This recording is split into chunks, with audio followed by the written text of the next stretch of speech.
that nag-file pala ng motion for consideration ang PDP-Laban Coco Pimentel Wing. Dr. Raujan, can you tell us about the motion for reconsideration? Well, basically, we filed it on time. That was on record on May 11. This is the decision was quite absurd because, and then Herbie, it was timely released when the election is about to be held on Monday.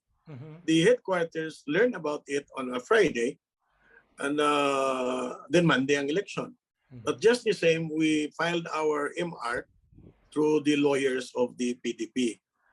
And we raised some issues. Unang-una, the calling under the setup, the resolution on the issue of party intramurals will be governed by the party bylaws. And we raised still the same. And the first hearing when this sought recognition, we already raised issues like they do not have the members who participated in that election were not registered members of the party. Second, there were issues like the one even who represented the lawyer of Secretary Cusi, yung mandatory continuing legal education, wala eh. So another, well, that's technical. However, we maintain that the members who constituted the so-called assembly were not registered or legitimate members of the party. And they cannot proceed. Second, when they had this representation, there should be an approval from the National Assembly. So there were issues that clearly violated the bylaws of the PDP-Laban. So actually yung aming MR were the same issues that we raised during the initial hearing when the Cusi wing wanted recognition. However, we followed the procedure. We filed the motion for reconsideration, hoping that the Comelec in bank will rule on this issue. Should it be sustained, I'm talking of the division ruling with one dissenting, we will elevate the matter to the Supreme Court. But remember, Herbie, that the PDP-Laban has always met issues like this. But this is one more, a classic example of a power grab of the party. And what was jokingly stamped when they endorsed the person whom the party, the acts of the father. So that pains us because the new players. Do you find that as a mockery of the PDP? Yeah, because how could the party endorse somebody who is not even apologetic of the past? Diba ang issue and one of the reasons why the party was founded in the first place. Correct. We were against dictatorship.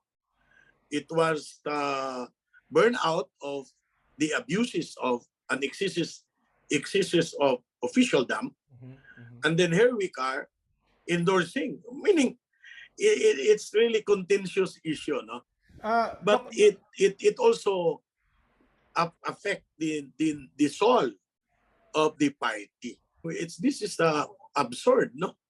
In a sense that here are new players who are political prostitutes who from one party to another and eventually join the ruling party when President Digong was elected. By the way, Herbie, let us put it in the correct perspective. Hindi si Digong or President Duterte created the PDP. It was the PDP that paved the way for his election because there was no substitution. Remember, the party allowed to be substituted. Kung hindi kami nag-allow, if the party did not field somebody who will eventually be substituted, there will be no Duterte. Do you feel betrayed by the president? Well, at the day one, we felt already. I already warned Coco Pimentel about this, no? Because when Digong won, di ba? Remember, uh, in the succeeding months and years, wala man nag-create naman yung, di ba? Ni-float yung hugpong ng pabago-bago, hugpong ng pagbabago. So, so maliwanag na there is now a hacks by some Davao group to put, meaning to halt the party, because maliwanag doon na Herbie, no, nga ang magiging usapin pag ma-sustain ito will be Coco Pimentel from Cagayan de Oro, who will be at the helm of the party. Di ba makikita mo yung body language eh. Mayroong bagong gi-float na hugpong na pagbabago. Tapos naging Senate President si Coco for a while. Then na short-lived. Di ba? And then doon, when this was already felt by Coco, there were changes in the setup, but it was already too late. We were already raided by political prostitutes at the helm of the party. So there you are. Meaning to me, I already informed that Senator Coco that this is not just a mere overnight act, but it is a calculated move to decimate the PDP-Laban. Kasi I remember, I had the opportunity sitting with Secretary Cusi. Kasi umpisa pa ito, no? Mga first year nito, Herbs, no? Secretary Cusi was already floating na, bakit ilagay pa natin ang laban? Tanggalin na yung laban, we'll just keep the PDP. Because Laban was diba? the party, kasi merger yan eh, di ba? Of two parties. Correct. Laban was it's a party founded by Ninoy Aquino. The Aquino group, okay? Remember, in 1978 kasi, di ba, Senator Pimentel ran for the assembly under Laban, Lakas ng Bayan in Manila. So when he returned in 1980 and won under the Mindanao Alliance black voting, he was also using the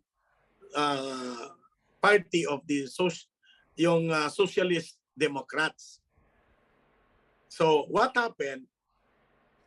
After that, di ba, there were, may nakakailangan na ng national party.